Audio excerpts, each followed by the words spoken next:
You're tuned in to the Restaurant Rockstars podcast. Powerful ideas to rock your restaurant. Here's your host, Roger Bodwin.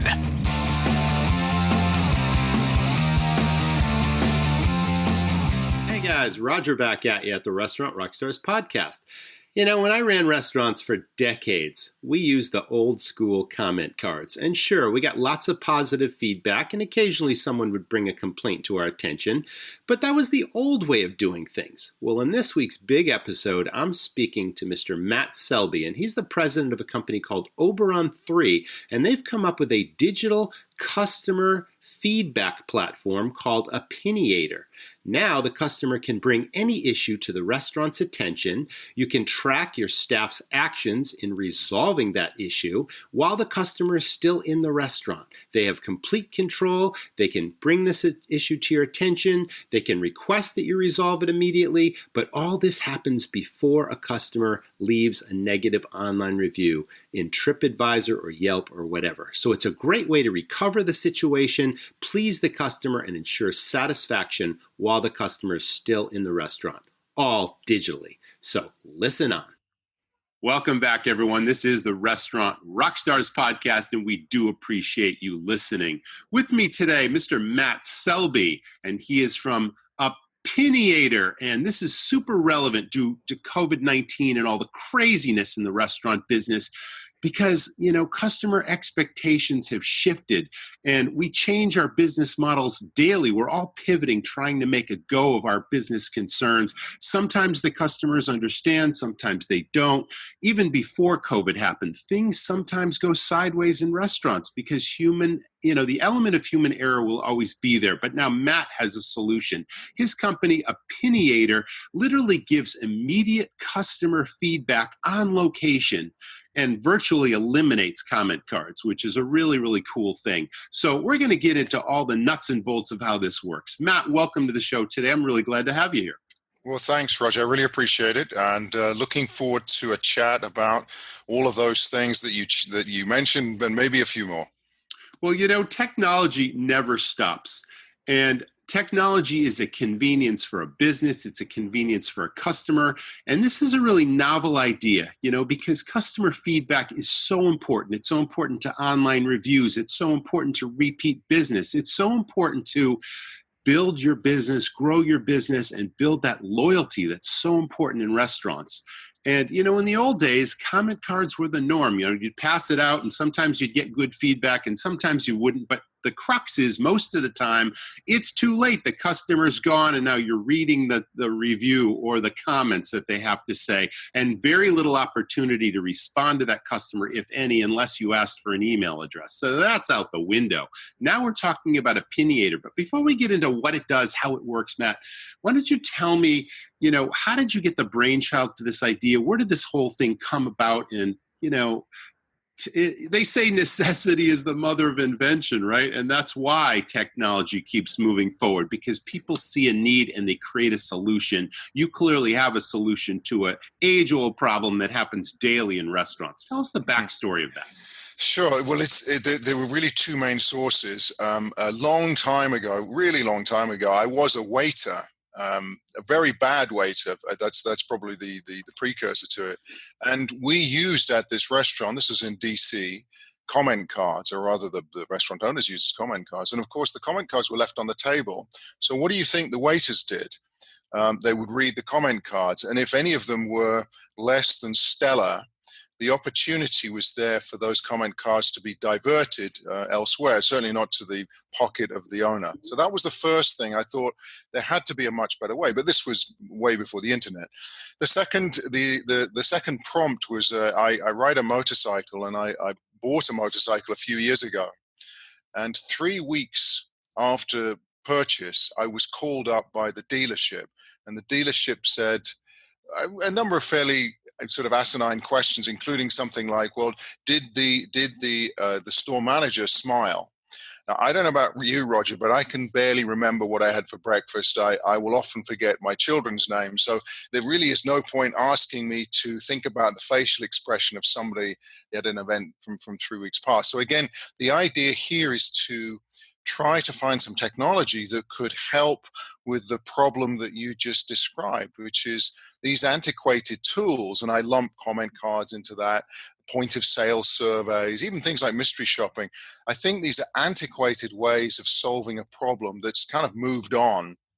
And of course, as you mentioned, the worst thing that you could have is, as a restaurant owner, reading about a review a few days after it's happened, being somewhat impotent to do anything about it. So I had those two experiences. And as you say, necessity was the motherhood of invention.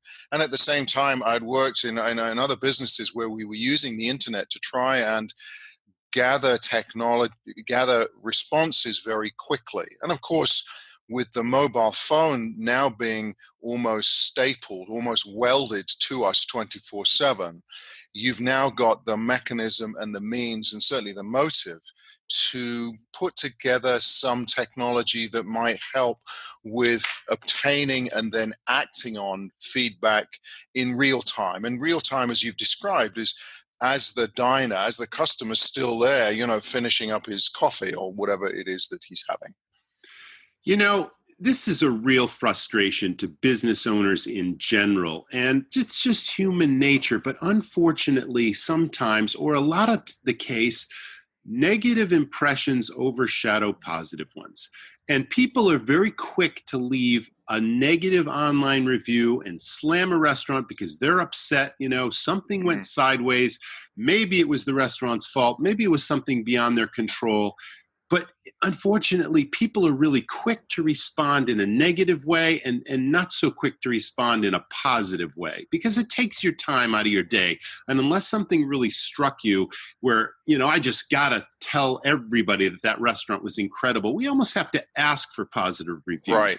Right. But the big problem is negative reviews are happening all the time, and how we deal with this and how we respond to those reviews without being defensive and trying to solve the problem after the fact is what we do now. But we definitely would love a better way, right? Before we had to resort to that, okay, somebody just slammed us on Yelp and now I got to respond to it, and people will read it and they might believe me and they might believe the customer.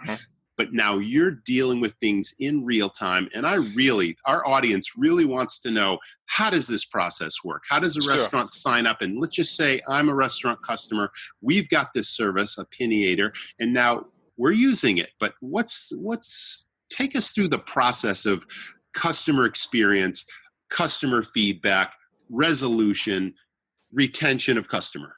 Sure. And I'll add to what you've just said is there's a lot of statistics out there. Some are sort of quasi statistics, but the one that I often use is that 95% of all customers are reluctant to give a negative piece of feedback face to face. So even if you were the maitre d', the waiter, and then you'd come up and say, "Hey, Roger, how's the meal? How's everything?" 95% of the time, or 95% of the people are going to say, "Hey, everything's fine." But really they're not, because they don't want to have that negative experience, really threatening what should be a pleasurable time. So there is a reluctance to engage in this negativity. So you, as the restaurant guy, are going to come away with a false sense of positive. Oh, everything's fine. And then the day later, you're going to be even more shocked that the guy you asked is now trashed you. So there's that to consider. So again, the way that it works is basically to allow this person to vent, to preempt their issues, and to give it some detail so that they don't have to do what you've just described, which is go online and just trash and moan and so on. So the other problem I would add with Yelp and stuff like that is that it's only used by a certain portion of the population, and they tend to be skewing towards the negative. So you're disproportionately favoring and amplifying the voice of those people who, as my grandmother would say, could find a bone in a boiled egg. They're going to find something wrong. And the second thing is that the feedback, as you've seen, is unstructured. If I said in a Yelp review, "Roger, the service was terrible," I don't know what you would do to fix that, because what does that mean to you? Does it mean the speed? Does it mean the friendliness? Does it mean the courtesy? So it's unstructured. So what we try to do is to figure some of those things out. So how does it work? The way it works is that within the restaurant, you provide a mechanism, a communication mechanism that says, I would like your feedback as you're here, and this is how I'd like you to engage with us. So that's in the form of some visible signage, and typically you would see things like table talkers, menu inserts, posters, even badges on the staff. And the message is, hey, we'd love to get your feedback. Text this number, call this number, scan this QR code, or go online to this website. Excuse me. So there are 4 mechanisms by which your customers choose the one that they prefer, and they can do it in English, Spanish, and French. So what we're trying to do is to make it ultra convenient for the customer to use a device they're familiar with, their mobile phone, and it works on any phone. It's not just a smartphone, and there's certainly no app to download. A device they're familiar with in a language they're more comfortable with, and obviously they're an input technology that they prefer. For example, my dad, he's not going to know what a text message is. He's certainly not going to know what a QR code is. So he would probably call in, and it goes through an IVR. My kids would probably text in. So you're trying to make it super convenient. And using one of those mechanisms, let's say texting, there then follows a series of questions that you concoct, or we can help you concoct. And we typically say that that length of response should be no more than a minute, or about a minute 15, because anything longer than that, the response rate drops off. Mm-hmm. And they could be about anything that you want to find out, Roger. So for example, if you introduced a new menu, if you have new staff, if you got a new facility, it could be asking suggestions. It could be asking about cleanliness. It's really to try and probe to get responses to things you obviously want to find out more about. So there's a series of questions. They could be one question, they could be 6. It's smart questioning in the sense that it has what's called skip logic. So the answer to one question can determine the next. For example, if one of the questions were, please rate the quality of the food, and I gave you 2 out of 5, not good. The subsequent question would be, oh, I'm sorry to hear that. Please let us have a little more detail. So you can see that the feedback itself overcomes this problem with Yelp in a number of different ways. One, it's structured and analytical. So you don't have to worry about interpretation because you will be provided that through the analytics. And the second thing is that it's smart and it dives into the detail. So it asks further questions about problem areas, which means you now have something more substantive to resolve. So let's pretend that I were the diner. I've answered these 6 questions using, texting or voice or something.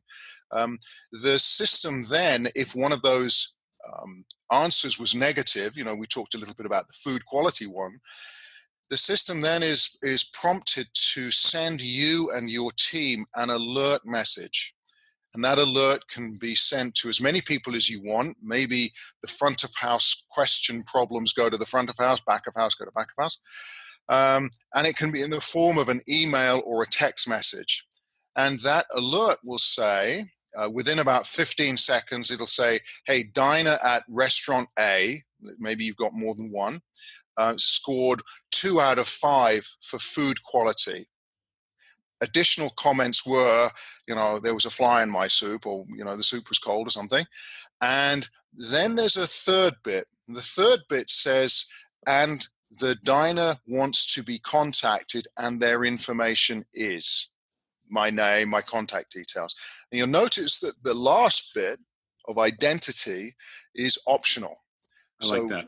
In the system itself, it can request the user, that is me in this case, would you like to be contacted by Roger? And if the answer is yes, the subsequent question is, please give us your name and contact details, which will then be part of the alert. One of the things that we knew from early on doing some work at a restaurant was that customers were very afraid that an alert would come out and somehow the system would have tracked their name and contact details. So this big hairy-ass chef comes out armed with a meat cleaver saying, "Are you the guy that's just said there's a fly in my soup?" So that's why one, we never track any information. So even though we're interacting with the phone, we don't track it. And the second thing is we make this identity piece optional, which means that if they want to get hold of you, we've asked the question, and now you can. So in doing it this way, you've now got what's the problem, where the problem is, particularly if you have a chain, what is the severity of the problem, what's the detail, and the contact information potentially. So now you can rush into solving it in whatever way you as the restaurateur feel is appropriate. So what may happen is you'll get this text and you'll say, Matt Selby, maybe I'll text him back because the system's got a built-in way you can communicate. And then you can go into whatever remediation you have. You can say, "Hey, sorry, Matt, the fly's in the soup. Let me get you another. Here's $5 off. Can I come over and we can have a quick chat?" And so on. So what you're trying to do is obviously get the toothpaste back in the tube prior to the customer going off and doing exactly what you described in your opening bit, slamming you. Also, I think the other thing about Yelp is that, as you said, people may have had 9 things go really well, but it'll be the 10th thing that is the subject of all of this vitriol and completely warps the content of what could have been a really quite a nice experience. But for some reason, there's this thing about social media that you just let it rip and things become a little imbalanced. So what we're trying to do is to allow you as the business owner or whomever to get the toothpaste back in the tube, make that customer become evangelical because of the way you've responded. And then if they're going to go to Yelp, it's going to be, hey, rather than there's a fly in my soup, it's going to be, hey, Roger came over, we had a great evening, he comped it, whatever it is you do.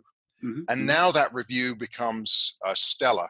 The other thing about the system is that it detects, because of the scoring mechanism, the responses, it detects whether that customer is generally happy or unhappy. And at the end of the session, which I say is probably about a minute long, if the customer is happy, we actually deliver them a separate message that says, "Hey, delighted you had a great time here at Roger's Place. We'd really like your help.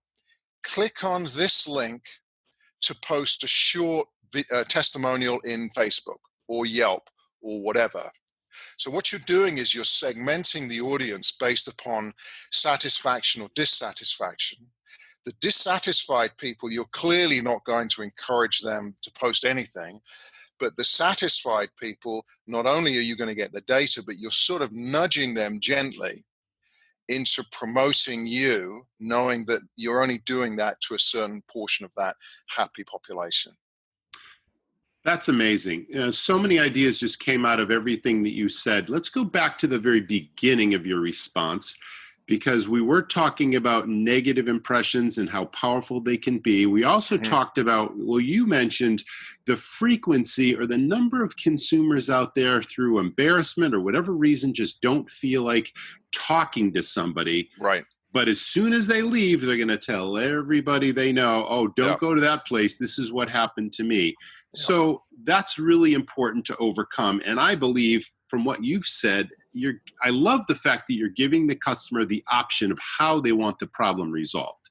So if they want somebody to come over and solve this immediately, then we are more than willing to listen, hear them out, understand the problem, make it right. If they want to leave and then have somebody contact them later, that's the option also, but you can still capture them before those online reviews happen. I remember when I first started in the restaurant business 27 years ago, back then it was just, I don't even know where I found it, but it was posted everywhere in our restaurant, and it was something called "I'm the customer who never returns." And it's all about people that just don't complain, even though they have a bad experience. You might even ask them, like you said, "How are things?" "Oh, everything's fine," because they're non-confrontational people. Yeah. But after the fact, once they're gone, then suddenly they feel like they can just open up and let it fly. So, you're essentially you're tackling all of these issues all at once. Let me ask you a question. You've been doing this a while, and you've got lots of restaurants using this platform. And I believe, without even asking you the question, that the way you present the survey information and the option for the customer to provide the immediate feedback, it's almost an encouragement for every diner to use the service, right? Good, bad, or indifferent. I mean, is there a very high percentage of people that, by virtue of how you present this and how clear you make it and how easy it is to do, and the fact that it takes a minute or less to do it, most people are doing it, right? Yeah. So you've hit upon a number of things. So let me sort of unpack a bit of that. So yeah, the thing we started off was all about sort of negative feedback. When you look at any type of comment card or survey, typically you would think that if you remember back to your statistics at school, you'd have a bell curve, the standard bell curve. Oh, yeah, okay. Right. Probability and statistics. All of that stuff. Yes. So you would think that, okay, so only the very irritated people are gonna use it, or only the very happy people, the type of people that you could pour a bowl of soup over and they're still going to come back, are going to use it. And what we found, because the mechanism, Opinionator's mechanism, is so benign, it's so easy, that we're getting a lot of people who are scoring, instead of a 1 out of 5, a very bad, or a 5 out of 5, we're getting a lot of people that are scoring the 2s, the 3s, and the 4s. The benefit for you as a restaurateur is that you now know, hey, well, maybe my soup isn't that great. Maybe it isn't so good, because I'm getting a lot of people that are scoring it as a 3 or a 4. That's average or just above. So you're getting a lot of data and analytics rather than hearsay and unstructured opinion. So that's kind of one. The second thing is that we find is the way to approach these people who you mentioned were non-confrontational, which most people are. When I ask that question, who here will complain if I'm doing a presentation or something, somehow everybody's hand shoots up, but really, that isn't the case. Anyway, the way that you present this at a table, if I were maybe the server, I'd say, hey, we'd love to get your feedback. And usually it's during when you present the check. Okay, so here's the check. Hey, Roger and wife and team. Thanks very much for being here. Hey, we'd love to get your feedback, good, bad, and indifferent, about the experience today. Have a look at the table tent. It'll give you 4 different ways to give feedback. You can all give your feedback. It'll take about a minute. And by the way, there's only 3 questions. So now what I'm doing is I'm giving them the perfect opportunity in about the time that I have to go away to get the check, encourage them to give feedback and re-emphasize that it's only going to take a minute. There's no effort. And it could be about any part of the experience. And I'm not there, so I'm not going to be watching over them. A bit like somebody staring behind you when you're using an ATM machine. It's not that thing. So we're trying to make the experience very easy. The one thing that I would say is that when we've done this at restaurants and other venues like this, is one best practice is to encourage them through an incentive. So as part of my dialogue as a server, what I'm going to say is, hey, Roger and family, we'd love the feedback. And by the way, there's a monthly drawing for a $50 gift card back to Roger's restaurant. Okay, so obviously you want to give them an incentive to come back, but it now gives you something else to say as the final nudge to commit them a minute of their time. Now, what we found on the incentive side is that it doesn't have to be substantive. So this sort of $30, $50 one, you only have to give away one, by the way, is about right. It's the sweet spot. You don't have to give away an iPad or a Ferrari. It's just something for you to talk about that is substantive enough to get them going, and obviously a reward for you because it encourages loyalty. And that's what you want to do, because the purpose of this is, we spoke a little bit about Yelp, and the problem with customer defection is not only it has the brand impact, which is the one we spoke about, and Yelp puts out some really bad statistics on how many people get noticed by Yelp, but whether it's 10 or 3,000, it's still a number. But the second thing, and actually we have a calculator on our website that helps you do this, it helps remind you of the economic impact of losing particularly a loyal customer. It kind of works out for you what the impact of that defection is. So you've got two whammies that we're trying to help you with. One is the brand impact, the negative, oh my goodness, the sky's falling in, Chicken Little Yelp. And the second one is the recurring revenue impact, which is enormous if you lose a loyal customer. Excellent. You touched on two particular ideas that I want to clarify just to make sure I heard one correctly, and then I'll ask the second question. But you talked about analytics and reporting. Sure. So I think I heard that obviously a general manager and owner who's ever in charge of the dashboard can literally get trends and get common thread feedback over the course of a week.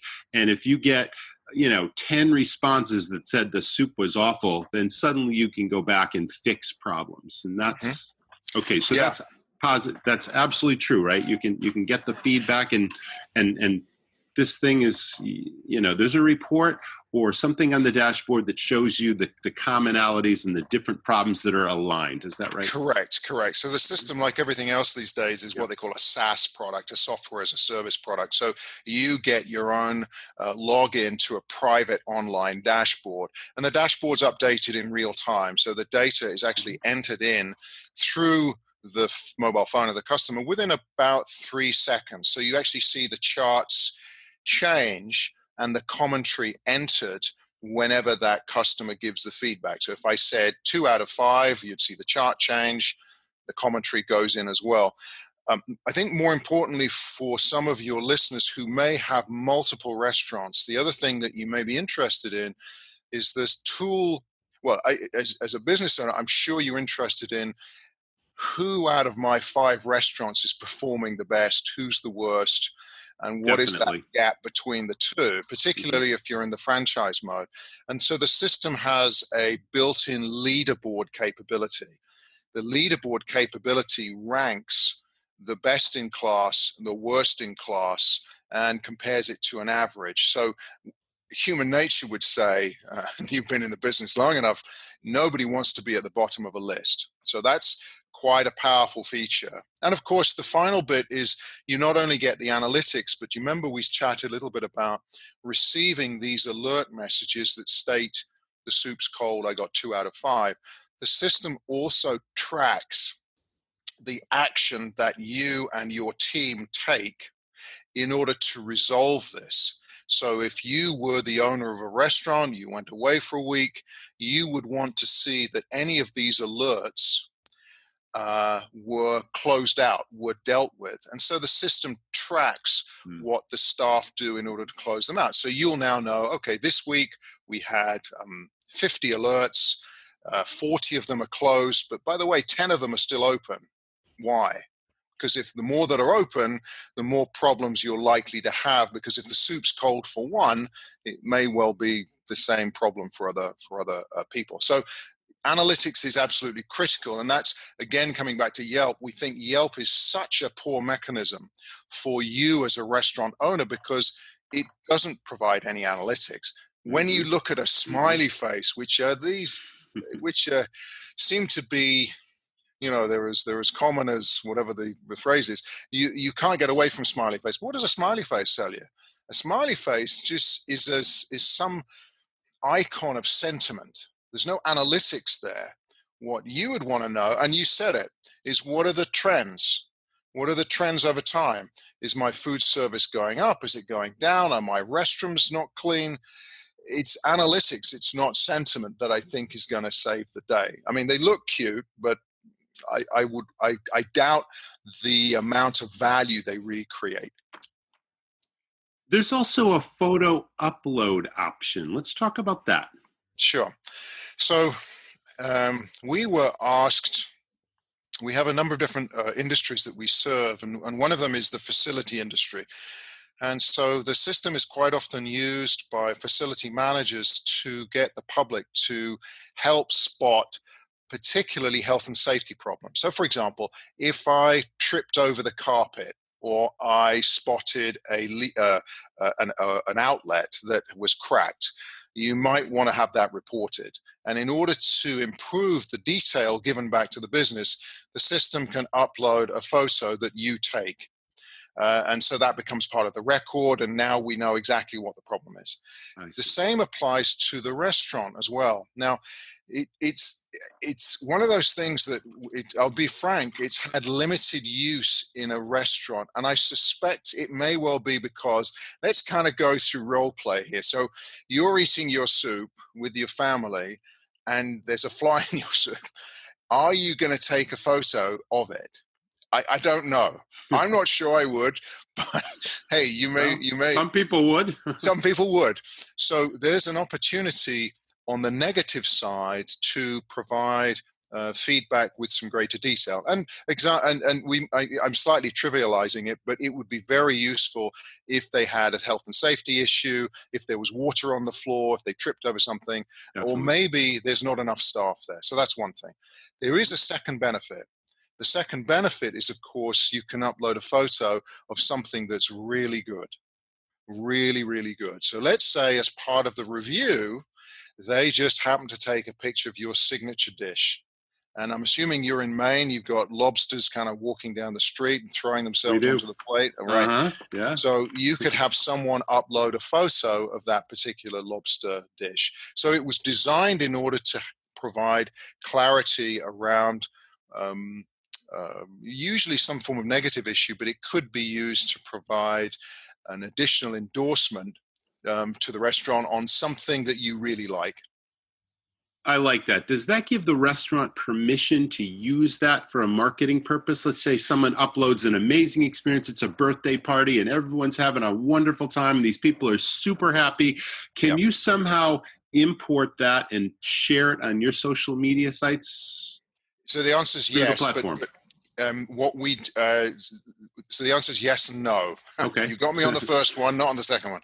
So the way we would do that is within the system, we would actually ask the customer there and then, can we use this photo for marketing purposes? Gotcha. So privacy rules and all that. Exactly. So you're proprietary information. Sure. Correct. So you're always covering yourself with a permission-based question, which you have now, quote, on the record. So that gets over that one. The photo import is available for you to download in the system. So you can take the photograph of the lobster thermidor and you can then do with it, Roger, as you see fit. And then post it, presumably to wherever you want to do it, Facebook or wherever, with any other comment that, of course, the family has provided, the restaurant customer has provided, because you've got permission to do that. The system doesn't push it out to you because we're not the restaurant and we're not the customer. And these social media sites are obviously very keen that there isn't a third-party aggregator somehow nefariously pushing out false reviews. So that last bit is down to you, but yeah, absolutely you can. All right, let's go back to the data capture. I had a second question that I'd like to ask you now. So we see how all the analytical and the reporting obviously demonstrates trends, and you can follow up and you can fix safety issues. All that's wonderful. Can this be used as a marketing tool because we're capturing, phone numbers for text purposes? We might be capturing email addresses. Is that another thing that we can ask permission, or we can inform the customer, would you be interested in hearing from us in the future about upcoming promotions? And can we tell you about weekly specials that are only for privileged customers such as you, that sort of thing? Absolutely. So you can do all of that as long as you ask in the feedback itself. So you can ask any question you want. So we've often had restaurant businesses who are trying to build up a marketing base, or those who've got some existing loyalty card, or that want to recruit people as part of a special privileged group that get the inside track on offers or new menus and so on. So as long as you have in your feedback an opportunity to ask would you be interested in, And if they say yes, great. You then ask for their details. If they say no, then you say, okay, thank you very much. But so you can have your cake and eat it. You can get their details, and you've obviously now got a trace of that. And even if you don't get the details, remember, Roger, you still got that data. You still got all of those opinions, even from those people who don't want you to know their contact information. And what we found is that when you ask for, actually, there's two things. When you ask in a survey for the name or any personal information at the very first question, there's a massive drop-off in response rate, because you as a customer are going to say, the first thing this guy's going to do is spam the hell out of me.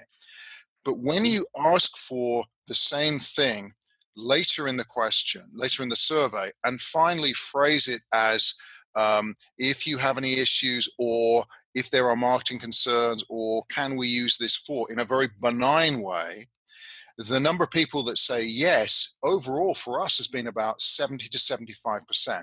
So it's a much greater opt-in rate because of the way you're asking it, and you're telling them in advance what you're going to use it for. So now the onus is on you. You know, the system can help capture information, but you now have got to use it responsibly in the way that you've put out in the request. So it can be part of all of that.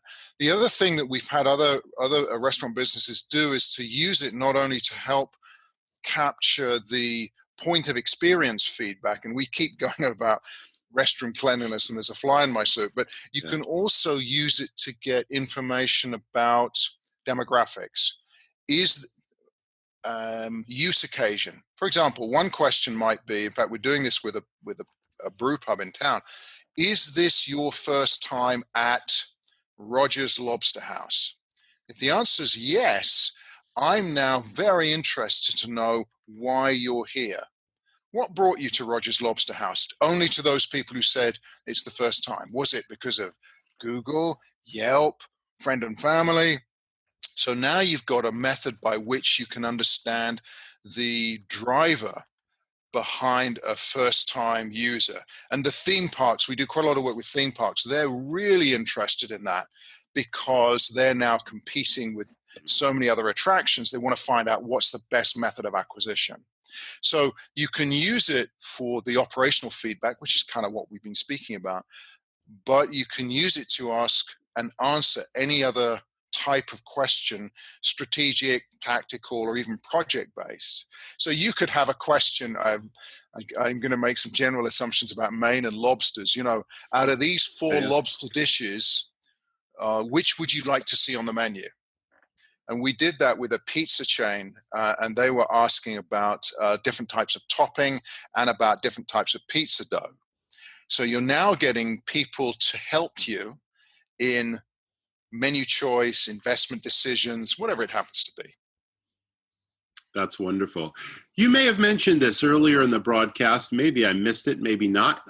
Let's talk about, we did spend quite a bit of time talking about the limitations of, online reviews and all that sort of thing. But still, it is a popular thing. It's out there. I don't see it going away anytime soon. And we still want to encourage those positive reviews. We're eliminating or we're minimizing the negatives because of this service that you provide. But in that survey, do we ever end, or, well, obviously you can if you're a restaurant and you say, it's really important to me to encourage online reviews. Is that just the closing statement before they provide the feedback? And if we resolve this issue to your satisfaction, would you please leave us an honest and positive, you know where I'm going with that. Yeah, it is. I think you've got to be. I think you've got to be very, very careful. You've got to be very careful with this because, again, just a short anecdote. We bought a car a few years ago, and at the end of the auto industry has got the worst reputation for this. The salesman said, it's really important you give me a 5 out of 5. Otherwise, I'll be sent back, or, they'll throw me out, or whatever it is. That's totally the wrong way to ask. Coercion. Yeah. Oh, right. It's the worst.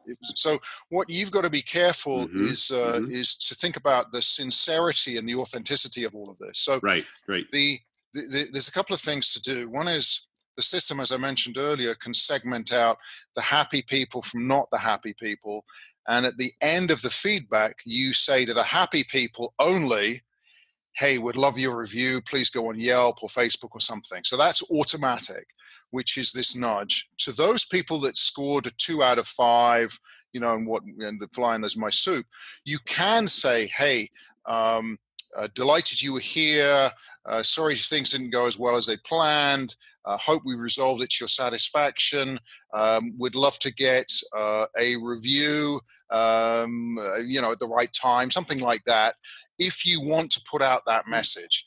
I think that you've got to be cautious in doing it, because if you haven't solved the problem, the worst thing you can do, Roger, is to use a system like ours, where an alert is sent out and you've asked me as the diner to commit 1 minute of my time.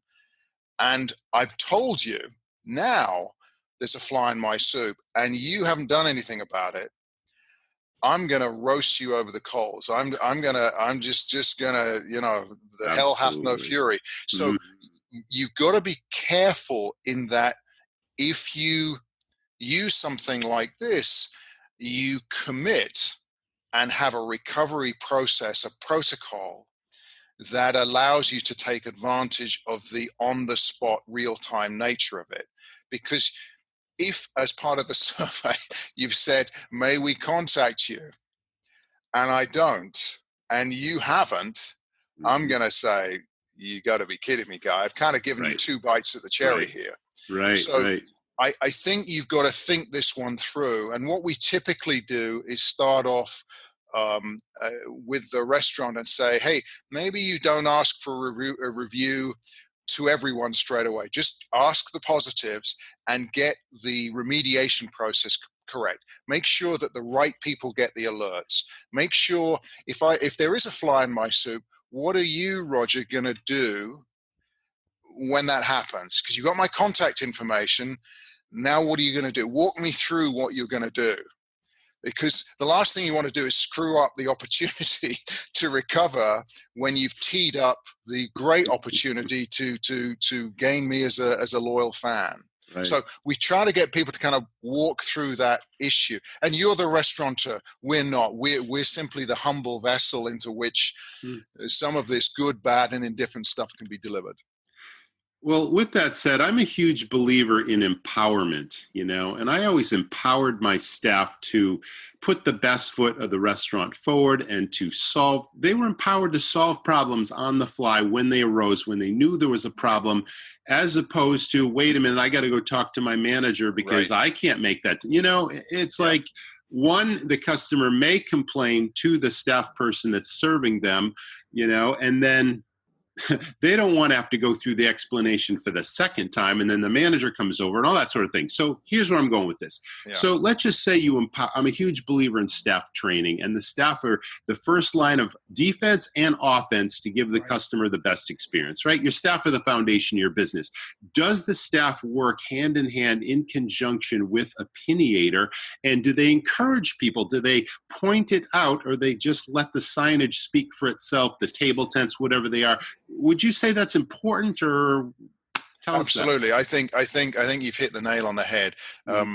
We found that, and we found this quite a lot through healthcare in particular, and in the hotel industry, that there is an opportunity, a fantastic opportunity for you as the restaurant business to cement your credentials and your credibility if staff have the opportunity to spread the word a bit. So that's why in the dialogue, you'd have these table tents around, but as the server, what I'd say as I give you the check, I'd say, we really believe in great feedback, whether that's good, bad, or indifferent. This will take about a minute. There's 4 different ways of you to give feedback. I'm just going to go away and do the check. And by the way, there's, Roger's going to give away $30 each month or something like that. So I've done a couple of things. I've, first of all, reinforced the business's commitment that feedback is important. The second thing, as I've said, it's short and it's really easy. And the third thing that you can say, but again, you would have to tell your staff what they can say is quote something like, oh, and by the way, the owner reads all of the feedback. And if you want him to contact you, then there's a question in there for you. So again, you're really prepping the contract between you and that customer. You're telling them everything in advance and that the feedback is important. So where that occurs, we have an enormous jump in response rates, probably 10, 15% more, because you've given somebody a reason to do something in that minute, which is presumably how long it takes for the server to get the card done. And it's a bit like that old thing of, feedback was always a good opportunity when you put a mirror by an elevator, because people like looking at themselves in that period of time. You're giving somebody something to do and you're reinforcing it. So I totally agree with the idea of empowerment and this idea of reinforcing your commitment to feedback, whether that's good, bad, or indifferent. And that's really important to say, because you're not looking for, you're looking for everything. And everything could be a 2 out of 5, a 3 out of 5, a 4 out of 5, not just the people who say best lobster in town. Fantastic. That's great. Well, folks, that's Opiniator, and I understand, Matt, that you have a free demo at your website, which we definitely want the audience to check out. I'm sure this has intrigued everyone. It's something that's really important, pleasing your customers, keeping your customers, and encouraging them to tell everyone they know and to speak of you positively. I think you mentioned turning your customers into evangelists for your restaurant is the most powerful thing you can do. Yeah, I think, and the economics, Roger, back you up, because once you get repeat customers, then clearly you no longer have to spend as much on acquisition, and they tend to spend more over time, and they become a walking billboard. So it's really important, and there's a calculator on the website that can do that, and there's also a little video that can walk you through. It's a little cartoonish, but it'll walk you through the process. And then if any of your folk are interested in a demo, that takes about 10 minutes. Very easy to do, but you've articulated it pretty well what goes on. I'm going to put the URL in the show notes. It's opiniator.com. There is a free demo, and that's awesome. You got a little cartoony thing there that calculates the lifetime value of a customer, which is super important. Matt, it's been my pleasure having you on the show. Roger, it's great. I'd love to talk to you best with the Portland, Maine business, and look forward to talking with you a little bit more in the future. Absolutely. That was the Restaurant Rockstars podcast. Thank you so much, audience, for tuning in. We will see you in the next episode. Thanks again for listening, guys. Technology keeps moving forward at lightning speed, and there's so many solutions that'll help you run a stronger, more profitable operation. And of course, guest satisfaction should be at the top of the list. But I also need to tell you that the foundation of great guest satisfaction is, of course, your staff. So if you're looking for another system to train your staff, not only in hospitality, but also in salesmanship, why not check out SalesStars? It's a proven program. We've sold it around the world. People are very satisfied with how it works, and it's a great way to onboard your staff and not only train them in product, but restaurant knowledge as well, so that they not only serve, but sell at the highest level. Check it out at restaurantrockstars.com. It's SalesStars. If you have an idea for an upcoming guest or a topic that you'd really like us to cover, why not drop me a line, Roger, R-O-G-E-R, at restaurantrockstars.com. I appreciate you listening. Why not join our new Facebook group called Restaurant Rockstars Official? It's a great forum for the industry, and we appreciate your tuning in every week. So we'll see you in the next episode. Thanks for listening to the Restaurant Rockstars podcast. For lots of great resources, head over to restaurantrockstars.com. See you next time.